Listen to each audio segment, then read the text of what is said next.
Welcome to Pennsylvania Newsmakers, and as always, thanks for joining us. Well, it is just days before the important midterm election. It's time for a preview. We'll get to that after these words. Welcome to the fast-paced and unrehearsed weekly discussion featuring the leaders who help shape your world. Join us as we address the issues that impact you each and every day. This is Pennsylvania Newsmakers. And now, here's your host, Terry Madonna. Well, we have a lot of important subjects to cover, as I indicated earlier, just days before the primary. Joining me are three journalists who have been covering these elections. Can I say nonstop to you? That's all they've been able to do or willing to do or have to do. Marc Levy, the Associated Press, Angela Couloumbis with Spotlight PA, and Tom Lehman, he's the Capitol reporter with WGAL News 8. All right, Angela, I want to start with you. It's been in the news nonstop, but it's worth repeating because it's so important.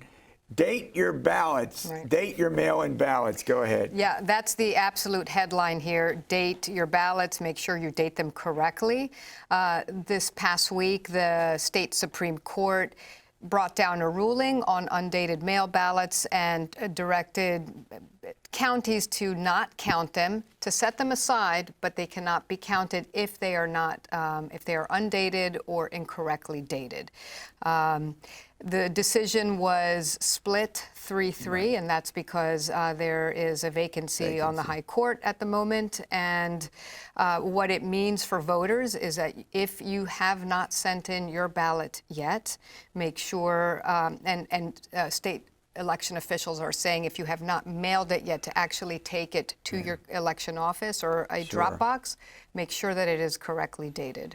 Now, would it surprise you, Tom, if there are counties that just count them anyway, that just do what they want to do? Would that come as a big surprise? Well, I think the interesting thing at this point is some counties were going probably by the guidance from the Secretary of State, which was these should be counted up until now, really. And this had been something that Republicans had been going back and forth with Secretary Lee Chapman about, just trying to get some clarity, I suppose, on what to do with it. I know counties like Dauphin County said we're going to keep them separate. We want to make sure that we do that just in case something like this, a court case, a court decision came down.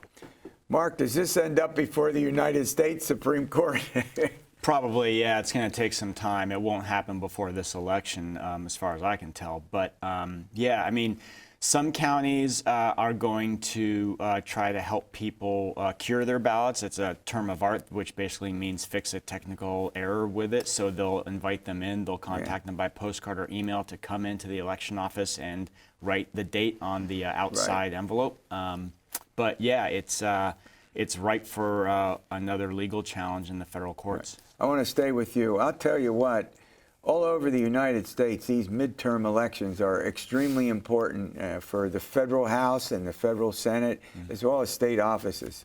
Right. I mean, it is the future of Joe Biden's presidency, his agenda for over the next 2 years. It is also in Pennsylvania seen as a referendum on abortion rights. Currently, that's legal in Pennsylvania. Some states have outlawed abortion since the Supreme Court's decision in June. It's also a referendum on how they want the 2024 election run. Do you want a Democrat or Republican running it? This is a state that is still dealing with the aftermath of Donald Trump's lies about losing the election because of election fraud. County election workers, the State Department of Elections is dealing with that aftermath with misinformation and disinformation.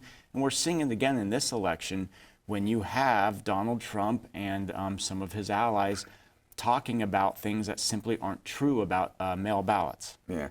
Well, the significance of it for Pennsylvania is very clear because not just the candidates, but their surrogates from former president of the United States to the current, they're virtually taking up residence in Pennsylvania. Yeah, I mean, I think when you look at who's come to Pennsylvania over the trip, over the campaign, I should say, you have former President Donald Trump, you have President Joe Biden, who's made trips here, former President Barack Obama, also stumping for Democratic candidate John Fetterman in the U.S. Senate race. I think ultimately it shows the importance of these races, and especially with the balance of the U.S. Senate potentially being decided by this race, I think it really does show the importance of, what is at stake. Yeah.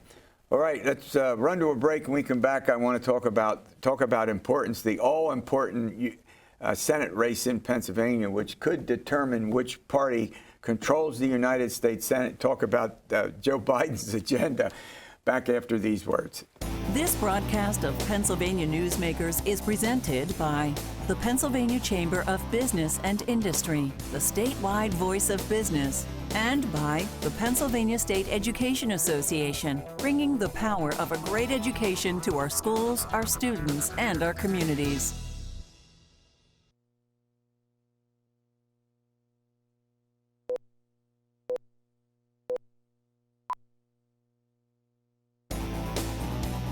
This broadcast of Pennsylvania Newsmakers is brought to you by the Pennsylvania Highway Information Association, the go-to source to learn about transportation projects and issues.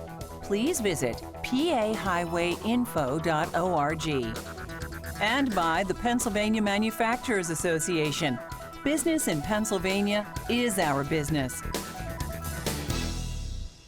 Okay, Mark, it is hard to overestimate, to exaggerate the significance of the U.S. Senate race in the state of Pennsylvania because it could determine which party controls the United States Senate. Just something as minimal as that, right? Go ahead. Yeah, that's exactly right. There's a handful of competitive contests nationwide for the Senate, and this seat in Pennsylvania, where Republican Pat Toomey is retiring, is seen as the best opportunity for Democrats to pick up a seat in the Senate and help, at least keep the majority and protect themselves against what may be a loss somewhere else in the country.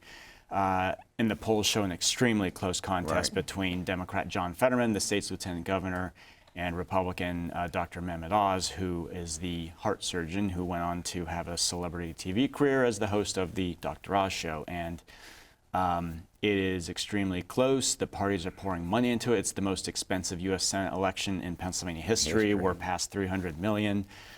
Dr. Oz has put more than $25 million of his own money into it, and both parties are in it to win it. In Dr. Oz's favor, national political headwinds are against the Democrats. Joe Biden's approval ratings are in the low 40s. That's dangerous territory for Democrats. That's a tough spot for the party to be in when they're trying to win seats and protect Biden's agenda for the final 2 years of his first term. And, it's anybody's guess where the race will end up. Fetterman has had a lead in the polls going back to the summer when Oz was coming off an extremely divisive primary. But that has disappeared from what we can tell. Right. Virtually dead heat, isn't it? I mean, it's and the television performance by John Fetterman, where he stumbled over words, he used, he didn't use the proper words, he couldn't complete a sentence. It looks like it may have hurt him a tad, but the race is virtually dead even, isn't it? I talked to some voters the next day about what they saw in that race, and a lot of Republicans said didn't mean much to them. They were already voting for Mehmet Oz, whereas I think some independents, some people who maybe haven't made up their mind yet, they may have taken a little bit more away from that debate performance in terms of what they thought about John Fetterman's ability to serve in office. Yeah, I'll tell you, and they're two very unique personalities. We have this television celebrity who's best known as the TV doctor, who didn't live in the state before he decided to run, not for a local office, but for the United States Senate. Right. And then you have John Fetterman, who's best known for a hoodie and baggy shorts and a kind of style that really does relate to the average voter, despite the fact that he went to Harvard for a graduate program. Right.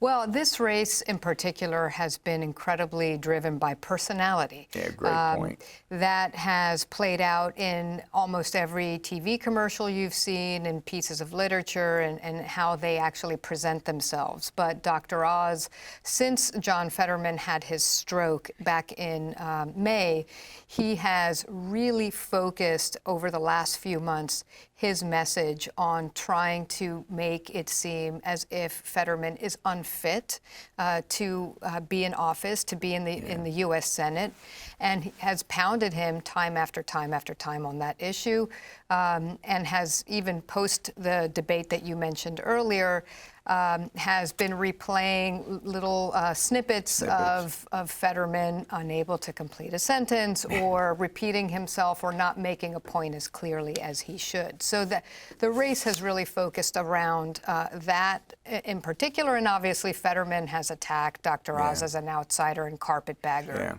who can't relate. Yeah, the two issues that seem to dominate, Oz has been after Fetterman because he chairs the Pardons Board, which is a role he has as Lieutenant Governor, on crime, commuting sentences, and pardoning people. Conversely, Fetterman is going after Oz on abortion. Right. It's an incredible amount of money and time has been spent on crime by Republicans, and what John Fetterman frames as him seeking to release people who served decades in prison and were reformed or innocent, rehabilitated and geriatric, and presented no threat to society and were model prisoners, and whose release was even blessed by the Department of Corrections. That is being turned into wanting to release dangerous criminals back onto the streets by Republicans. So Republicans have hit on some truths about how Fetterman voted on the Pardons Board, but a lot of what they've put out there has been distorting his record. On abortion, Oz ran in a tough primary. He was forced to take an anti-abortion stance, even though in the past, before he became a politician, he had said things that made him sound very much like a Democrat in terms of defending the status quo of Roe versus Wade. In this go-round, he's now anti-abortion. He says he's in favor of exceptions, but he has tried to stay away from the subject, whereas John Fetterman has framed this as, abortion rights are on the line, that a U.S. Congress could ban abortion nationally with the right president in place who would sign that bill. And John Fetterman himself is a defender of abortion rights. So those are two very prominent subjects in the last days of the race, no doubt. All right, coming up, we have an important governor's election. Governor Tom Wolf is term limited, and we have a Democrat and a Republican who want to replace him. We'll get to that. This broadcast of Pennsylvania Newsmakers is brought to you by Cross-State Credit Union Association. Credit unions, where people are worth more than money. To find a credit union that is right for you, go to ibelong.org. And by the Energy Association of Pennsylvania, Pennsylvania's energy information source.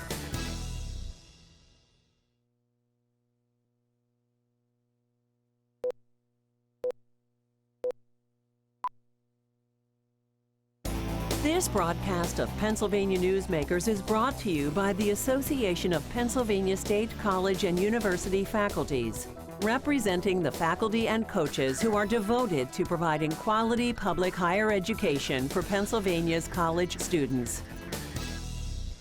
All right, Tom Lehman, we have State Senator Doug Mastriano and the current Attorney General of the state of Pennsylvania running against each other for the governorship of the state of Pennsylvania. Take it. Well, it's an interesting race. You have Doug Mastriano, the state senator from Franklin County, who was the face of a lot of the anti-COVID prevention measures that were put in place by Governor Tom Wolf. He was really against those. He was also very involved in former President Donald Trump's efforts to cast doubt and essentially overturn the results here in Pennsylvania. And because of that, he has sort of found himself being attacked by Josh Shapiro, the Democratic State Attorney General, since the primary, as this extreme candidate who can't be let into the governor's office because of what he could potentially mean for Pennsylvania.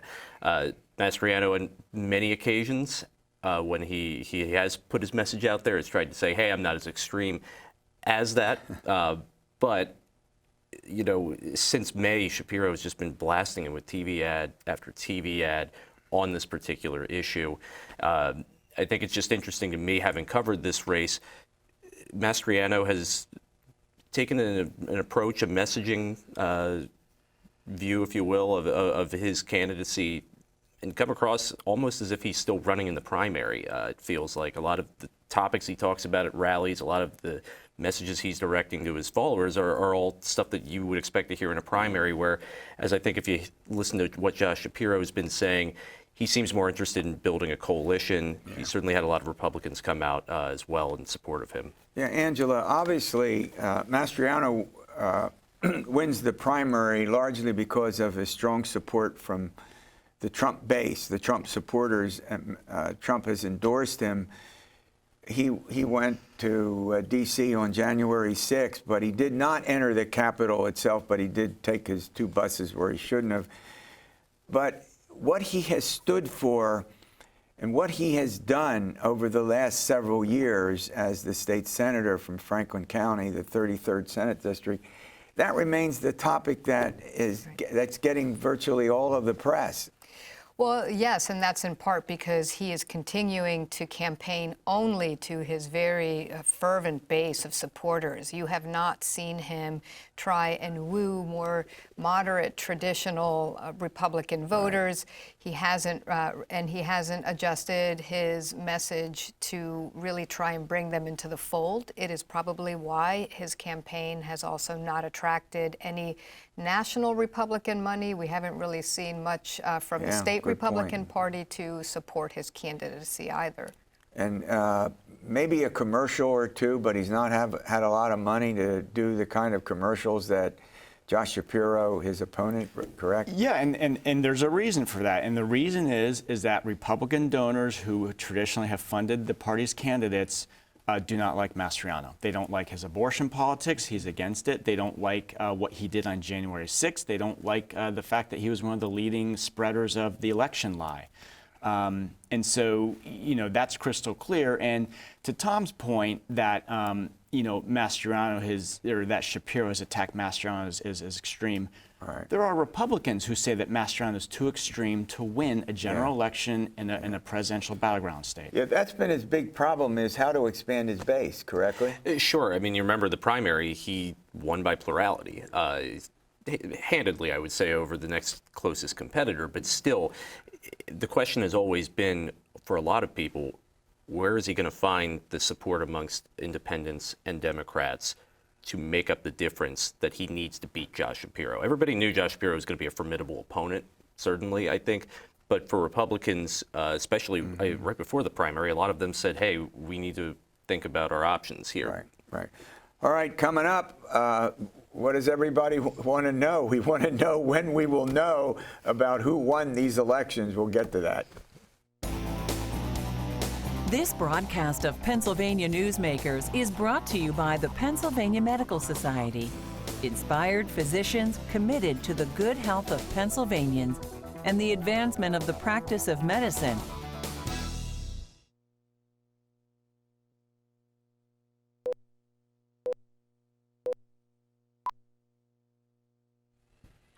Well, how will we know who won these elections in the state of Pennsylvania, Angela Couloumbis? It might not be on election night. It might be several days later. Yes, no? Yes, and earlier in the week, the state's top election official was asked what she believed was the biggest concern for her going into Election Day, and she was pretty unequivocal. She said the biggest concern on her part is that people are going to expect a very immediate result. And that when that immediate result does not occur, because there are many mail ballots that have to be counted, that they are somehow going to construe that as there being some sort of shady things going on with the counting, when in fact what it really reflects is that these counties are having to process mail ballots and count them, and those take time, and they're not allowed to start doing that until the morning of Election Day. I believe there have been 1.4 million applications for mail ballots, and that there have been just over 900,000 returned. So that's a formidable number, and it's going to take time, and it may seem on election night that one party is winning over another, but that could change once the ballots are counted. Yeah, you would agree with that, right? Sure. I think, you know, traditionally Republicans have voted more consistently in person versus mail votes for Democrats, at least as long as we've sort of had this system in place. And I think, yeah, it'll just be interesting to see how that plays out on election night. And to Secretary Chapman's point earlier in the week, I think there's concern that misinformation and disinformation is going to have people thinking, oh man, something nefarious is at hand here. That's what I think a lot of election officials, that's what I think a lot of people in the public are just generally concerned about, is whether or not we're going to see some shades of 2020 in some of the protests and demonstrations and litigation too that followed that election. Yeah, and there's some organizations that are going to be looking for things to. I would be surprised if these elections do not end up in court. I'm not predicting that. I'm just saying it wouldn't surprise me if they do, Mark. Yeah, it's quite possible. I mean, we have a 3-year-old mail-in voting law that still has some glitches and gray areas that, because of political stalemate, have not been fixed. And so it could be that something along those lines generates a lawsuit in court, especially if we have a very close election in the U.S. Senate. And we should also add that because the polls show such a close race between John Fetterman and Dr. Oz in the U.S. Senate race, could go to a recount, which means a 2-week process beyond the traditional vote counting period and certification period. Yeah, we also have, we haven't talked about them, important congressional elections, the state legislature. There are some people who believe that the House could actually go from Republican to Democratic. I'm not predicting that. I'm just saying that's been in the news. It has been. I mean, I think people tend to focus on the big races on the ballot, but there are legislative races, and obviously there are races for the U.S. House of Representatives. In terms of the state legislature, there is the expectation, at least at this point in time, that it is going to remain in Republican hands. And it has been a struggle for Democrats historically to really gain traction, either in the state Senate or the state House. And that is going to be very important, particularly in the governor's race. And we've seen a lot of the messaging by Josh Shapiro in the governor's race around that I am going to be the backstop. I'm going to be the last person who's going to be able to either sign off on or veto Republican legislation. Yeah. The turnout 4 years ago in a comparable midterm, 58% of folks turned out. That's likely to be exceeded. I think there's a lot of interest this year in these races to the issues we've already been talking about. I think there's an expectation that we are going to see a lot of participation, especially with mail voting being available to many people. And frankly, I think a lot of people are just very worked up. Well, look, I want to thank you for the update. This has been very helpful. All right, we'll see you next week for another edition of Pennsylvania Newsmakers. We'll find out if we know who won these elections. We'll get to all of that next week. And as always, thanks for watching us.